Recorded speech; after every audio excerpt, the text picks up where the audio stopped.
Good morning everyone. Welcome to this another video lecture of discrete math course. Today we're going to introduce a new topic, number theory. And number theory is the branch of mathematics that deals with the integers and their properties. Number theory has applications in mathematics as well as in computer science, and especially in the classical and modern cryptography, where it provides a essential tool for computer and internet security as well as for your electronics communication. It's also useful for your pseudo random number generation. And in this course we're going to learn some basic concepts related to number theory, like the concept of divisibility, modular arithmetic, the integer representation with respect to the base b, your Euclidean algorithm, the concept of your greatest common divisor and least common multiple, how to check whether the given number is a prime number, and at the last we're going to learn about Chinese remainder theorem. So for today's lecture we're going to focus on the concept of divisibility as well as modular arithmetic. So the concept of divisibility is important. For example, you have an integer 12, and if you divide this integer with a non-zero integer, let's suppose 3, you divide 12 by 3, so you produce equal to 4, and 4 is an integer. Okay, let's take another example, and this time you take an integer 11 and you divide by 3, and 11 divided by 3 is equal to 6, 6 and 6, and then you are repeating. So you learn one important thing here, that when you divide 12 by 3 you will produce an integer 4, but when you divide 11 by 3 you will get the value 3.666, which is not going to be an integer. Okay, so it's a not integer. So if you want to classify, when can you say if you divide a integer by a non-zero integer and you will produce an integer, and when it's going to happen that you're going to divide integer with a non-zero integer and you're not going to produce an integer. Okay, so divisibility is the concept which you're going to use when you divide an integer with a non-zero integer and you will produce an integer. So it will classify your first case. Okay, so the concept which we can define based on this definition. So given two integers a and b, where a is not equal to 0, we say a divides b if there exists another integer c such that b can be represented as a times of c. So here you are saying, you can say a divides b. So if you have a b and you divide that by a, where a is a non-zero integer, then if you can produce another integer c, okay, so if that happens, then your statement that a divides b is going to be a true statement. Okay, and in another way you can say, if you can represent b as some c times of a, where c and a are your integers, there is another way you can say a divides b. Here we are going to follow this notation, that if a divides b, so we can write with this notation that a divides b. Otherwise, if a does not divide b, we can follow this notation that a does not divide b. So in our first example, we're going to read as 2 divides 6, which is a true statement because 6 can be written as 2 times of 3. There exists an integer 3 and 6 can be represented as 2 times of 3. While in the second example, you are saying 2 does not divide 9 because you cannot find another integer such that 9 can be written as 2 times of that integer. If a divides b, then a is called a factor of b and b is called here a multiple of a. Okay, that's the relationship they have with each other. So whenever you have a divides b, a is called a factor of b and b is called a multiple of a. So based on this concept of divisibility, you can ask this question that if n and d are positive integers, then how many positive integers not exceeding n are divisible by this factor d. Now from the concept of divisibility, you can say all positive integers divisible by d are going to be of the form of d times of k.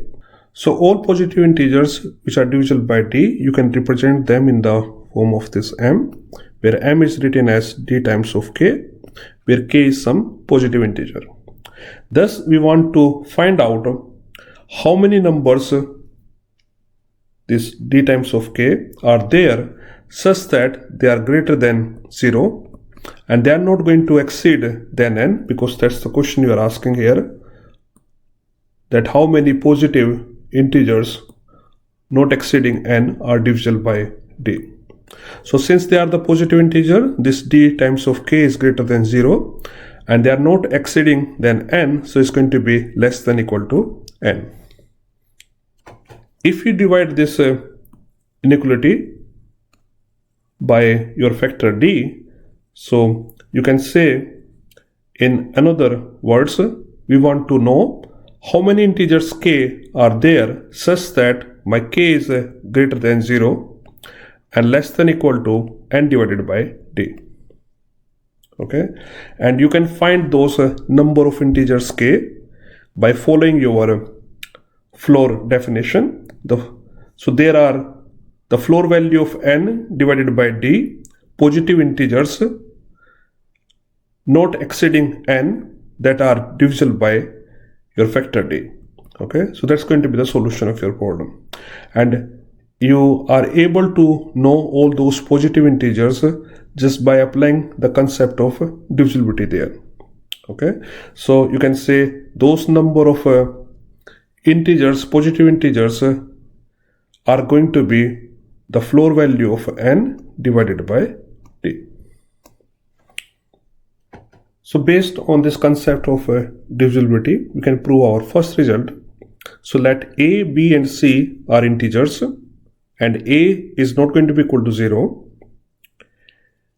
Then your first statement is, if a divides b and if b divides c, then can you conclude that a also divides c? Okay, and in writing the proof of this statement, we can follow our direct proof technique.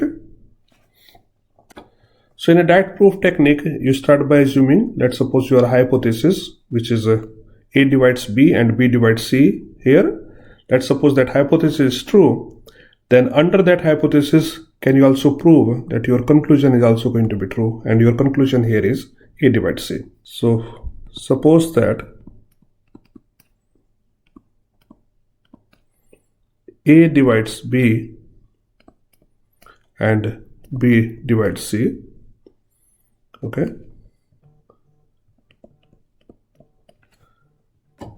then from the definition of divisibility, we can say a divides b implies that b can be written as a times of s for some integer s, and b divides c, that means c can be written as b times of t for some integer t.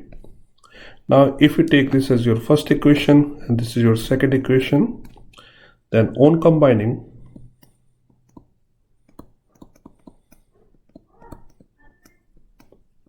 first and second,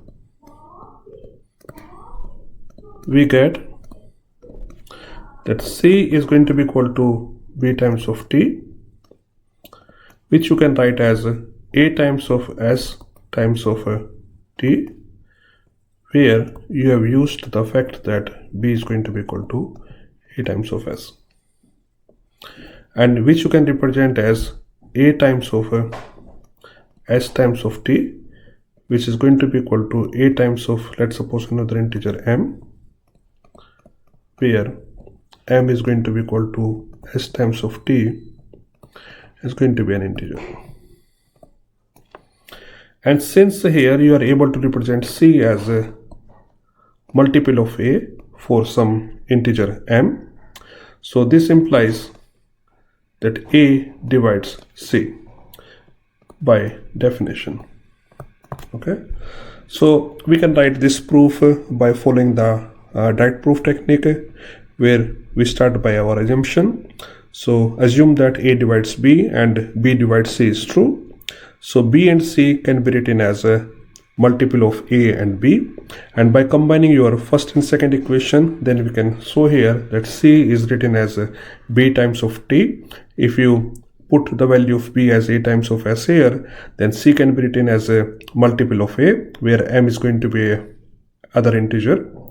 And since C can be written as a multiple of A, then we can conclude from there by the definition of divisibility. So this is the proof of your first theorem, which is the first property of this divisibility.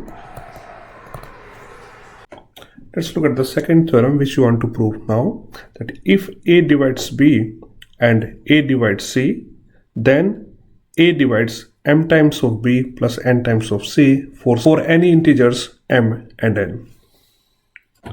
Now in proving this statement, we can use the direct proof technique, where we start by assuming our hypothesis is true. And in this case, my hypothesis is that suppose A divides B and A divides C, and then by definition of the divisibility, A divides B implies that B can be written as a multiple of A for some integer S, where B is going to be equal to A times of S. And A divides C means C can be written as a multiple of A for some integer T, where you are representing C is going to be equal to A times of T. Now if we take m times of B plus n times of C, which we can represent as m of A of S plus n times of A of T, by using that B can be written as A times of S and C can be written as A times of T. If you simplify, that will be equal to your m times of A times of S plus n times of A times of T,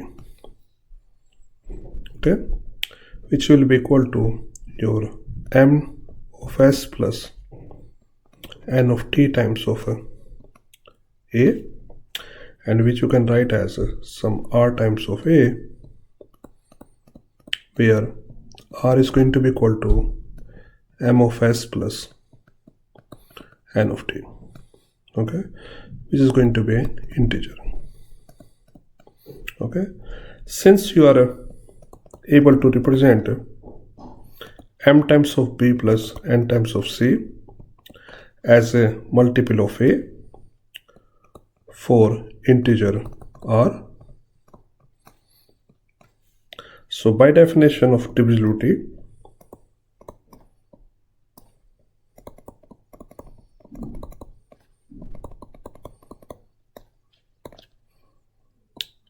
we can say, or we can conclude, that A divides m of B plus n of C. Okay, so this is the proof of our this theorem. So here we proved that if A divides B and A divides C, then A also divides m times of B plus n times of C, where m and n are integers. So now you can use this result and you can prove the following two corollaries.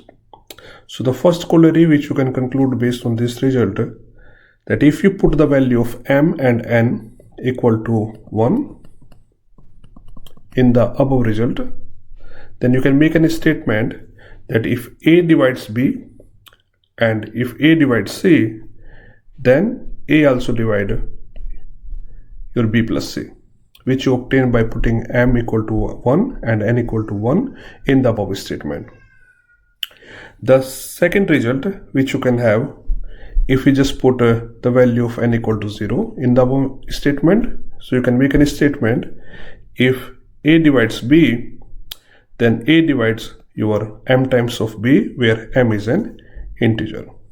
Okay, so these two corollaries, it can be easily deduced from your earlier result, which you proved that if A divides B and A divides C, then A also divides your M times B plus N times C. So to classify our first case, the case when you take an integer and you divide by a positive integer and you will get another integer. So in the case, like if you take an integer 12 divide by a positive integer 3, you will produce another integer 4. So this classification can be defined based on the concept of divisibility. The another case, when you take an integer and divide it by a positive integer, but this time you will not produce an integer. And to classify this case, we're going to learn this division theorem. So according to the division theorem, let A be an integer. Okay, for example 11 here, and D is a positive integer. So for example the case of 3 here. Then there are unique integers Q and R, where R is a non-negative integers greater than or equal to 0 and less than your D. And then the integer A can be represented in the form of D times of Q plus of R, where D is called the divisor, A is called the dividend, and Q is the quotient and R is the remainder.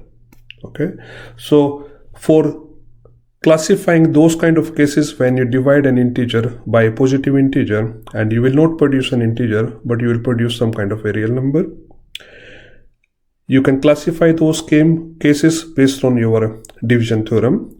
So here, if A is 11 and D is your 3, so the 11 can be written as 3 times of 3 plus of 2. Then your quotient Q here is 3 and your remainder R here is going to be equal to 2. Remember, whenever you have the value of R equal to 0, you will again represent the concept of divisibility there. In that case, A can be written as a multiple of D for some integer Q. But if the value of R is greater than 0 and less than D, then this is a representation of the case when you divide an integer by a positive integer and you will produce something other than integer. The common terminology to express your remainder term are the R based on your dividend A and divisor D. You can say R is basically equal to A mod D, which is the notation to express your remainder term. And the quotient Q can be expressed with the help of dividend A and divisor D, and the notation which you're going to use to define your quotient Q is A div and D. Okay, so Q can be represented as A div D and remainder R can be represented as A mod D. So if you have to find this quotient and remainder value in the case when you divide 101 by 11, so your A in this case is 101 and your D in this case is 11. Now by following your division algorithm, you can say 101 can be written as 11 times of 9 plus of 2, and this gives you that your quotient in this case is 9 and your remainder in this case is 2. And your remainder is going to satisfy the definition that R is going to be greater than or equal to 0 and less than D. That means R is going to be greater than or equal to 0 and less than D 11 here, and you have the value of R equal to 2 here. And the value of quotient Q is equal to 9 here. So based on this notation, we can say the 101 mod of 11 is basically your remainder R, and your remainder R in this case is equal to 2. Similarly, you can get the value of 101 div 11, which is basically your quotient Q, and the quotient Q in this case is going to be equal to 9. Now if we take another example, and this time you're supposed to find the quotient and remainder in the case when you have a dividend equal to minus 11 and is divisible by 3. So in this case your A is going to be equal to minus of 11, your D is going to be equal to 3, and based on your division algorithm, A can be written as Q times of D plus of R, where R is going to be greater than equal to 0 and less than D. Okay, so minus of 11 can be written as 3 times of minus of 4 and plus of 1. Okay, so in that case your quotient Q will be equal to minus of 4 and your remainder R will be equal to 1, and this R is going to satisfy the condition R is greater than equal to 0 and less than. So remember, you could have another case to represent your minus of 11. You could have think that minus of 11 can also be written as 3 times of minus of 3 and then minus of 2, because this side 3 times of minus 3 is minus of 9, then minus of 2 is going to be equal to minus of 11. But this will not hold the structure of your division algorithm, because according to your division algorithm, the A can be written as Q of D plus of R, but R has to be greater than equal to 0 and less than your D, which in this case R has to be greater than equal to 0 and less than your 3. And if you deciding to represent your minus of 11 as 3 times of minus of 3 and minus of 2, in that case the value of R you have chosen as a minus of 2, and then you're going to contradict this condition that R has to be greater than equal to 0 and less than 3. Okay, so you cannot consider this case to represent your integer minus of 11 when you divide by 3. So you will only have this choice, and based on this choice your quotient will be equal to minus 4 and your remainder equal to minus of 1. The another way you can represent this quotient Q as is going to be the floor value of A divided by D. So the floor value of A divided by D here is minus of 11 divided by 3, and it's going to be minus of 4. Once you get the value of your quotient Q, then the remainder can be obtained as A minus D times of Q, which give you the value that R is going to be equal to 1 here. Okay, that's another way you can compute your quotient based on your dividend and divisor. You can apply this result here in the case of your earlier problem. The quotient Q was the floor value of A divided by D, and A in this case is 101 divided by 11. You will have 9 point something, so my quotient here is going to be equal to 9, and that gives you the value of remainder R based on the formula A minus D of Q, and A here is 101, D is your 11 times Q is your 9, which gives you the value of R equal to 2. Okay, so that's another way you can compute the value of your quotient and your remainder by following this formula that the quotient can be computed based on the floor value of A divided by D. In number theory, once we know how to compute the quotient and remainder, once you divide a dividend by divisor, the next thing we are interested in determining if we take two integers A and B, and if we divide them with the same positive integer m, whether they will have the same remainder or not. And this gives you the definition of your congruence modulo. So whenever you have two integers A and B, and if they produce the same remainder when you divide them by a positive integer m, so you can say the integer A and B, they are related with the help of this relation, which you can define based on your congruence modulo. So two integers A and B are related with the relation of congruent modulo m, and you can write that A is congruent to B with modulus m, That means that if a and b are integers and m is a positive integer, then a is congruent to b modulo m if and only if m divides the difference of a minus b. Okay, so based on this concept of divisibility, you can find whether the integer a and b are related, and they can relate with this relation where you're going to say a is congruent to b modulo m. That means if we divide the integer a and b by a positive integer m, they will produce the same remainder.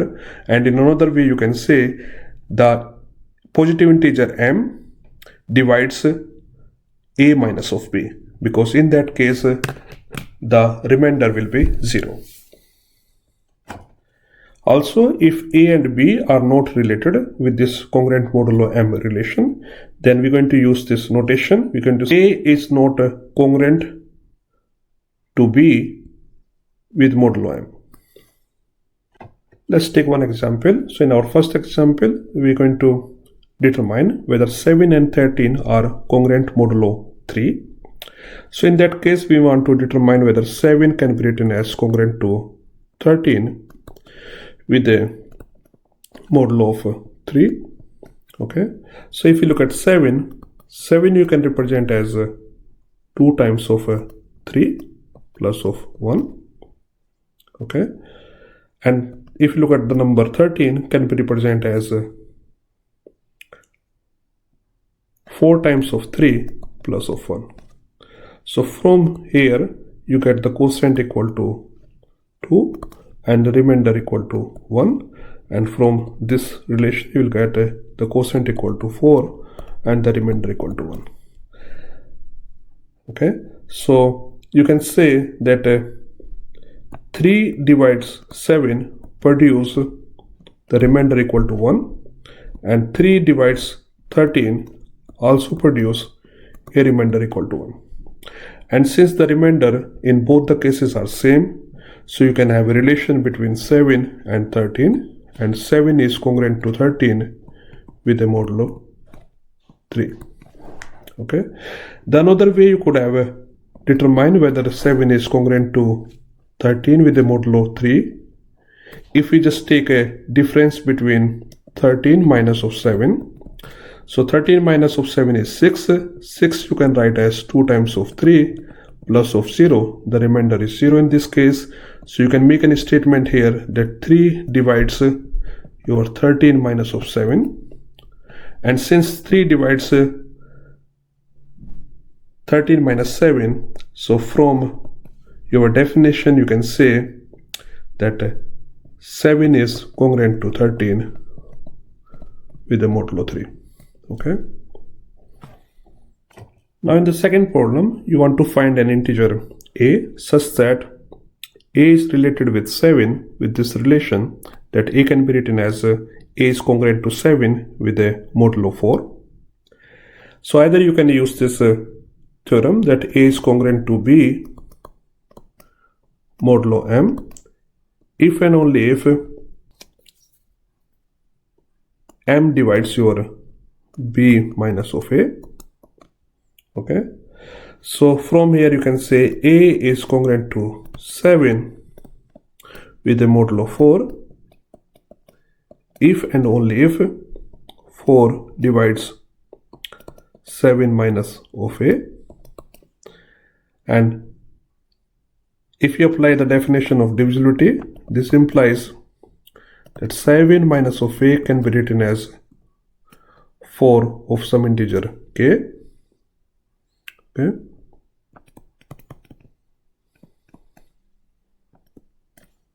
and this implies a can be written as 7 minus 4 of k. So your solution of this problem, a could be of the form as 7 minus 4 of k for any integer k. So for an example, the one value of a you can obtain by putting k equal to 1. If you put k equal to 1, then a is going to be equal to 7 minus 4 times of 1, which will be equal to 3. Okay, and then you can easily check whether 3 is congruent to 7 mod 4. Okay, and you can say from here, since 7 minus 3, okay, 7 minus 3 is 4, and 4 is divisible by 4. So this value of a will work here. So a could be equal to 3, and you can have put a more value of this integer k, and you can produce the other values of your unknown a. Okay, the another way you can check, 3 can be represented as 0 times of 4 plus of 3. So the remainder in this case is r equal to 3. If you look at your 7 can also be written as 1 times of 4 plus of 3. So remainder in this case is also 3. So the 3 and 7, they are related with respect to this relation that 3 is congruent to 7 with the modulo of 4, because in both cases they produce the remainder equal to 3. So in our next theorem, we want to prove that A is congruent to B modulo M if and only if A mod M is going to be equal to B mod M. Since this is a statement connected with an if and only if statement, then you can write the proof of this theorem just by first proving that if A is congruent to B modulo M, then this implies A mod M equal to B mod M. And then the second part, you have to prove that if A mod M equal to B mod M, then that implies A is congruent to B modulo M. So in the first part, you're going to prove that if A is congruent to B modulo M, then this implies A mod M is going to be equal to B mod M. Now to prove this statement, we use our direct proof technique, and in our direct proof technique, we start by assuming our hypothesis is true. So let's suppose A is congruent to B modulo M is true. Then by the definition of this congruent modulo M, we can say if A is congruent to B modulo M, then this implies M divides B minus A. So suppose the hypothesis A is congruent to B modulo M is true, then by definition of this congruent modulo M, we get that A congruent to B modulo M implies that M divides A minus B. And then by the definition of divisibility, we can say A minus B can be represented as a multiple of M for some integer k, where A minus B is written as M times of k, and k is an integer. So if you simplify that, A can be written as B plus M of k. Now we can apply our division theorem, and we can say the B integer can be represented as M times of B plus of R, where R is my remainder is greater than or equal to 0 and less than M, and M is my divisor and B is my dividend, and P is going to be my quotient. Now if you put B is equal to MP plus R in your A term, which was A was B plus M of k, so A can be written as MP plus R plus M of k, which you can write as M times P plus K and plus of R. Thus we get here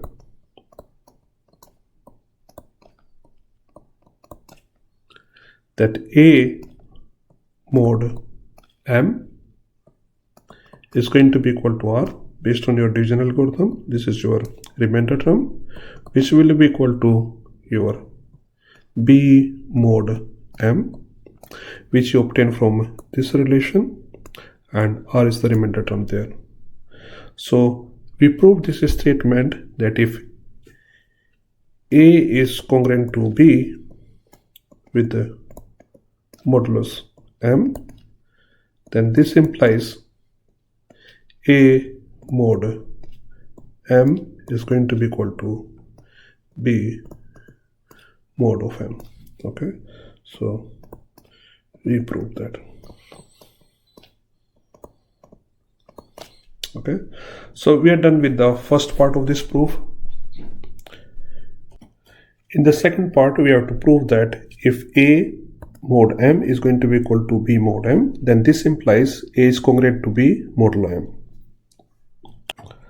We're going to follow our direct proof technique where we start by assuming that suppose our hypothesis is true. So that means suppose A mod M is going to be equal to B mod M, and let's suppose we're going to be both of them are equal to R, where R is greater than or equal to 0 and less than M.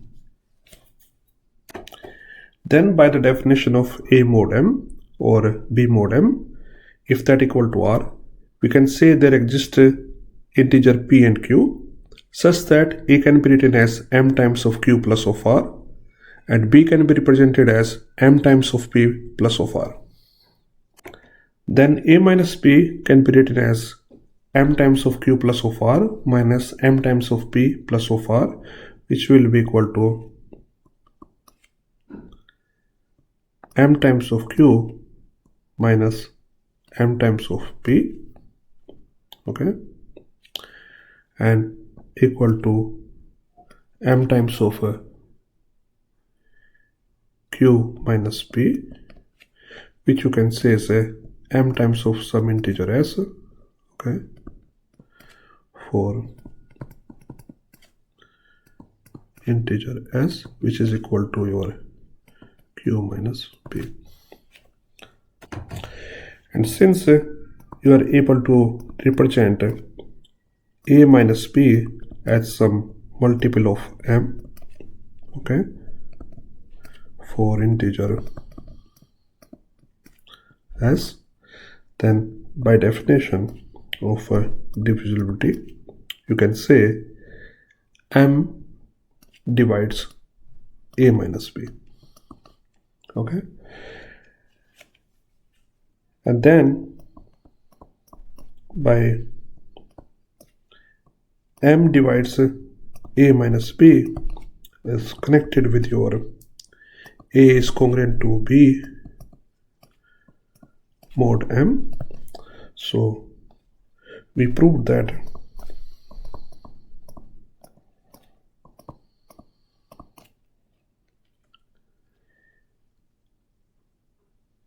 A mod M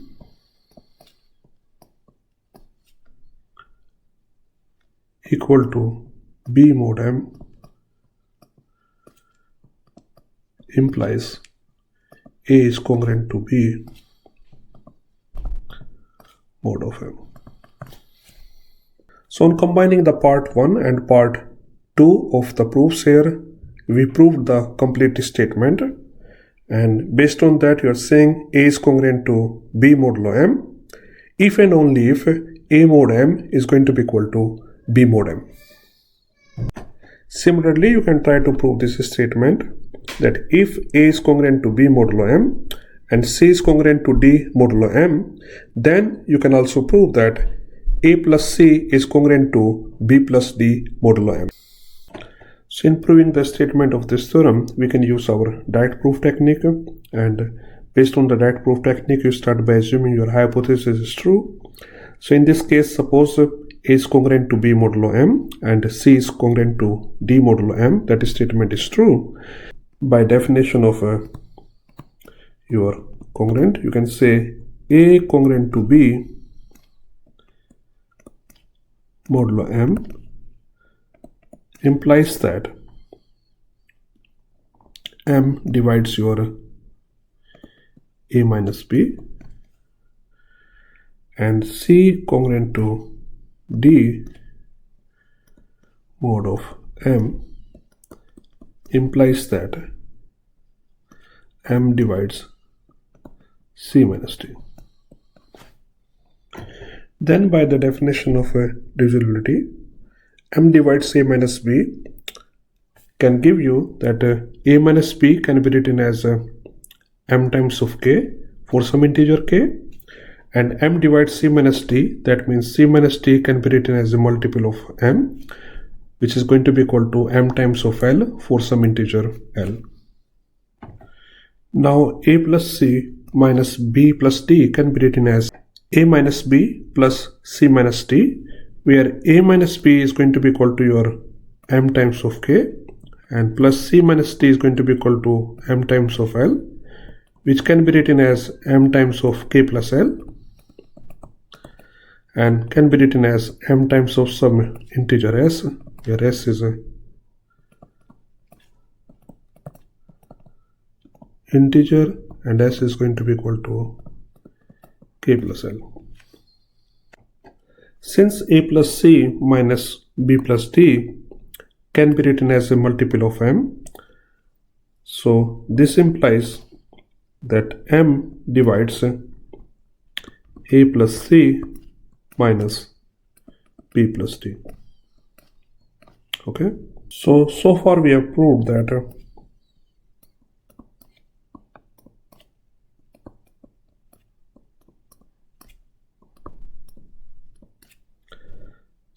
m divides a minus b and m divides c minus d implies m divides a plus c minus b plus d. While from our earlier result,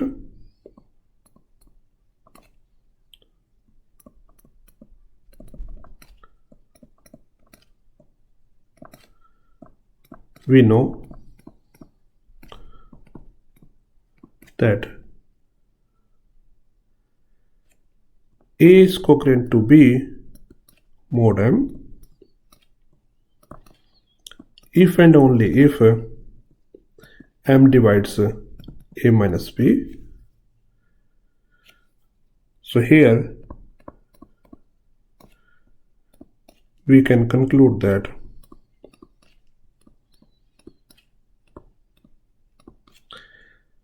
M divides A plus C minus B plus D if and only if A plus C is congruent to equal to B plus D modulus M. Okay, so on combining we proved that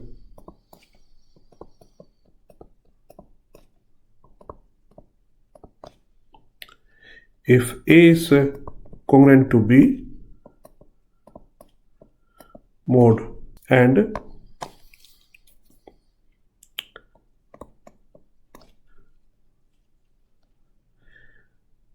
C is congruent to D modulus M, then this implies A plus C is congruent to B plus D modulus M. Okay, so this is our final statement where we proved that if A is congruent to B modulo M and C is congruent to D modulo M, then this implies that A plus C is congruent to B plus D modulo M. So in this lecture we learn about the basic concept of divisibility and the concept of Euclidean algorithm, the concept of